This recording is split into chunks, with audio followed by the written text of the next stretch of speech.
Bonjour!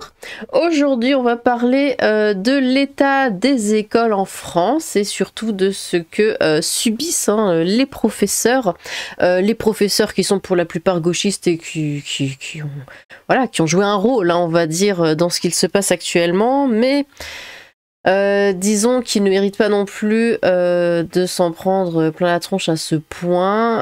Voilà, vous voyez le gros titre, hein. Faut pas s'étonner qu'il y ait des Samuel Paty. Voilà. Un parent d'élève menace un prof dans un lycée en Moselle parce que le prof a osé punir son enfant.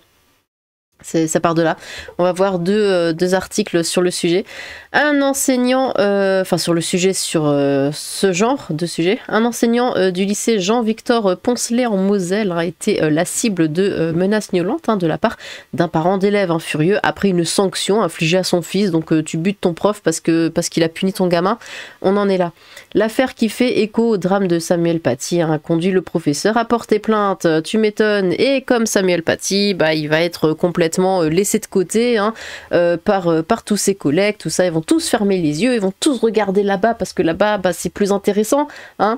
Et quand le pire arrivera, parce que ça arrivera à nouveau, ils diront « Oh non, oh je regrette, oh j'aurais dû. » Voilà. Au lycée Jean-Victor Poncelet en Moselle, un enseignant a été visé, je l'ai pas déjà lu, non c'est juste qu'il répète, un enseignant a été visé par des menaces graves de la part du père d'un élève. Ce dernier aurait déclaré vouloir casser la tête du professeur après une sanction disciplinaire infligée à son fils. L'enseignant a déposé plainte. Voilà, il ne pense pas à son fils, attention je bouge un truc du micro, il ne pense pas à son fils à se dire oui peut-être que voilà mon fils fait des bêtises, je devrais peut-être mieux l'éduquer. Non, c'est la faute du professeur. L'incident remonte à lundi 9 décembre. En plein cours, un élève décide de quitter la salle sans autorisation. L'enseignant, face à ce comportement, choisit de sanctionner l'adolescent. Une décision qui provoque l'indignation du père, lequel exprime sa colère dans un email adressé à la directrice de l'établissement. Ils savent quand même utiliser les produits technologiques, c'est bien, remettant en question l'autorité de l'enseignement, évidemment. C'est pas ta propre autorité envers ton gamin. Non, là c'est nickel. Là ça va, ça se voit. Je vais le choper et lui casser la tête. Faudrait qu'il dise ça de son fils, en fait, et pas du prof.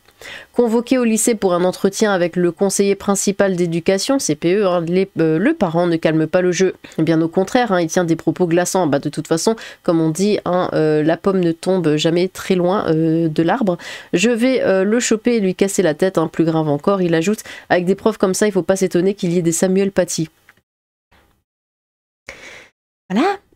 Avec des gens comme toi, faut pas s'étonner qu'il y ait de l'Intnamoumi. On peut le dire aussi dans ce sens. Une référence, et ça vous tue pas, le bidulphobie. Ça vous tue pas par contre. Une référence explicite au drame de 2018, lorsque le professeur Samuel Paty fut assassiné pour avoir montré des caricatures de Mahomet à ses élèves. L'enseignant visé a immédiatement déposé plainte. Tu m'étonnes, une enquête est en cours et le parent devrait être convoqué prochainement par les forces de l'ordre. Ils vont lui dire oh là là, attention à ce que vous dites, ça c'était pas très gentil, faut pas être méchant. Voilà, fin de l'histoire. Une violence verbale qui inquiète l'éducation nationale. Oui, c'est bien de s'inquiéter. Après, il faut quand même faire les choses concrètes. Mais ça, ils le feront jamais. Cet incident s'inscrit dans une sinistre lignée. À travers le pays, les enseignants sont de plus en plus confrontés à des menaces et des agressions. Selon les chiffres du gouvernement, 6% des membres de l'éducation nationale affirment avoir été menacés à plusieurs reprises, tandis que 16% rapportent avoir été victimes d'insultes dans de diverses situations. À Marseille, 3 lycéens ont récemment été arrêtés pour avoir proféré des menaces contre un professeur et son fils via Snapchat. À Juvisy-sur-Orge, un enseignant a reçu plusieurs emails anonymes évoquant là aussi l'assassinat de Samuel Paty. À Libourne, une professeure a été la cible de lettres anonymes, ajoutant à l'inquiétude générale. Selon un sondage récent, 85% des Français estiment que les menaces de Niort envers les enseignants devraient être sanctionnées par des peines de prison ferme. Ouais, et vu de toute façon d'où viennent les menaces, il faudrait juste les renvoyer dans leur pays, ils n'ont rien à faire chez nous, tout simplement. De toute façon, il n'apporte rien, autant le parent que le gamin n'apportera rien à notre société en se comportant déjà comme ça au lycée. Alors, levez-vous, on va tenir une prof. Voilà, ça c'est encore un autre exemple, c'est pas le même truc, non. Une collégienne de Narbonne, menace de Niort, son enseignant en classe lors d'un cours sur la liberté d'expression. Voilà ce que ça apporte. C'est beau, c'est la richesse, hein, n'est-ce pas? Une élève a menacé de Niort, hein, ce lundi 9 décembre, un enseignant en classe au collège Montesquieu à Narbonne, hein, lors d'un cours sur la liberté d'expression. C'est surtout ça qui est très drôle. Lundi 9 décembre, hein, à l'occasion de la journée de la laïcité, pété de rire, un enseignant était en train de faire cours, hein, sur la liberté d'expression et les libertés publiques au collège Montesquieu de Narbonne, lorsqu'un élève s'est levé et à l'adresse de tous a lancé « Levez-vous, on va tuer le prof !» Mais c'est des bêtes, hein. Vraiment, enfin je sais pas, foutez-les dans un zoo, ça n'a rien à faire dans une classe en fait, dans une école. Sidération dans la classe, bah, tu m'étonnes, tant chez le professeur que les élèves, hein, tous étaient tétanisés. Puis l'enseignant a repris ses esprits et poursuivi le cours. Quoi? Non. T'appelles les flics, tu reprends pas ton cours. Ah, mes bonnes de serpillères. À la fin de l'heure, il a informé le chef de l'établissement à ses collègues, hein, avant de rédiger un rapport. Oh, attention, il a fait un rapport. Ce mardi 10 décembre, hein, l'ensemble des personnels et des enseignants de l'établissement a décidé d'effectuer un débrayage collectif à 13h, alors que certains élèves ont normalement cours à cette heure-là. Bon. Un événement très grave, hein.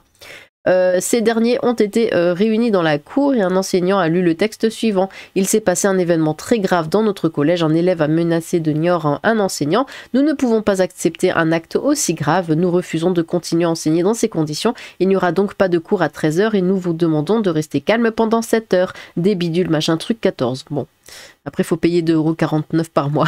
On va voir un petit peu les commentaires. Ah, si c'est pas les élèves, enfin si c'est pas les parents, c'est les élèves, quoi, directement. Bon, après, voilà, on a beau rabâcher les mêmes choses, tant que ça bougera pas concrètement, tant qu'on les renverra pas concrètement dans leur pays, ça changera jamais. C'est de pire en pire, hein. Ça n'ira jamais vers le mieux. Et ça, faudrait que les personnes de pouvoir, disons, le comprennent. Bon, ils le savent, hein, évidemment. Ça devient quotidien, oui. Je lisais un article il y a peu qui expliquait que les profs historiquement à gauche, hein, pour ne pas dire bolcheviques, votaient de plus en plus RN, hein, ou en tout cas patriotes. C'est parce qu'ils ont en face d'eux, au quotidien, dans leur salle, le résultat de décennies de socialisme, le résultat de décennies de vote. Hein. C'est eux qui ont voté ça. C'est eux qui ont fait la promotion de ça. Maintenant, ils se le prennent en pleine face et ils se plaignent. Mais c'est pas comme ça que ça marche. Encore une bouddhiste d'origine scandinave, toujours les mêmes. Hein. Expulsion immédiate de la collégienne et de toute sa famille. Expulsion définitive, inscription au casier judiciaire, enquête et perquisition au domicile, annulation des aides financières, amende et jugement. Bel exemple de leçon, hein. Ma liberté commence là où s'arrête celle des autres. Hein. La liberté, c'est avoir le choix, mais aussi à en subir donc les conséquences. Elle a bien appris sa leçon sur TikTok. Hein. Les FM ont réveillé leurs soldats visiblement. Hein. Preuve qu'on a accueilli n'importe quoi sans limite et que ça va se payer, mais pas chez nos gouvernements. Hein. Le peuple innocent paye toujours pour celui qui entretient toute cette faune pour garder ses privilèges. À vomir.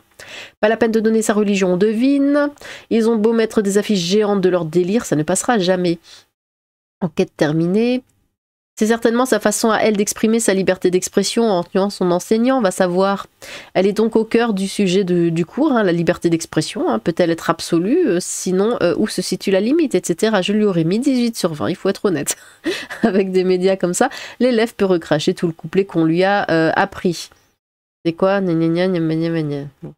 Ils font vraiment ça H24, c'est effrayant. Hein, un vote enseignant en faveur du Rassemblement national minoritaire, mais qui s'installe. Les intentions de vote déclarées par les enseignants étaient alors estimées à 10%. On en serait désormais à 15% en mai 2024. On vous souhaite une bonne diversité, les profs. La Syrie est prête à les accueillir. Il a sans doute mal compris le cours. Dehors au bled, les profs, c'est 3% pour Jean-Marie, puis Marine Le Pen 5% en 2012, 8% en 2017 et 10% en 2021, et enfin 15% en 2024. Loin de l'estimation du vote de l'ensemble des Français, 15% contre 31%. Alors maintenant que la nierde vient de frapper le ventilo, barbouillez-vous avec un petit stage et puis s'en va. On en est... où en est arrivé effarant. Alors, liberté d'expression ou pas? Et j'imagine qu'elle a commencé sa phrase par Wallah sur le Coran. Quelle peut bien être sa religion? La routine désormais. Dehors et plus d'école, hop. Et plus de CAF pour les parents dépourvus d'éducation, stop, stop. Ils doivent systématiquement être déchus de la nationalité française avec leur famille entière et expulsés le jour même. On ne doit plus rien laisser passer et je fais semblant d'être modéré parce que j'aurais bien plus rapide et radical à proposer. Dégagez-la dans son pays. Encore une rouquine celte, je suis sûre. Les cafards sont partout. On parie que certains de ses collègues vont défendre la collégienne. Ah oui, oui, ben ça de toute façon. Parce qu'ils ont peur. Ils le font pas parce qu'ils y croient. Ils le font parce qu'ils ont peur. Il lui a quand même donné la moyenne, j'espère. Logique, le califat de Narbonne, honteux. Sûrement une Norvégienne, hein. La collégienne aurait mérité une bonne paire de baffes. Moi, je la menace de lui foutre mon pied au cul. Un sentiment de menace, hein. Quelle religion? Ils ne sont pas capables. J'imagine sans peine qu'il y a un relent de religion derrière, non? Historique, dévote humaniste et républicain du téméraire Couffard. Le résultat du vote des enseignants depuis 40 ans, tout à fait. Visiblement unis dans la diversité ne fonctionne que dans un sens. Bon. Écoutez, on va s'arrêter là. Y a-t-il des profs parmi vous? Si oui, avez-vous déjà vu, vécu, été témoin de ce genre de choses? N'hésitez pas, hein, on est entre nous. N'hésitez pas à vous exprimer et à balancer les choses, on aime bien. Voilà, j'ai hâte de vous lire. On se revoit demain. Sur ce, tchou!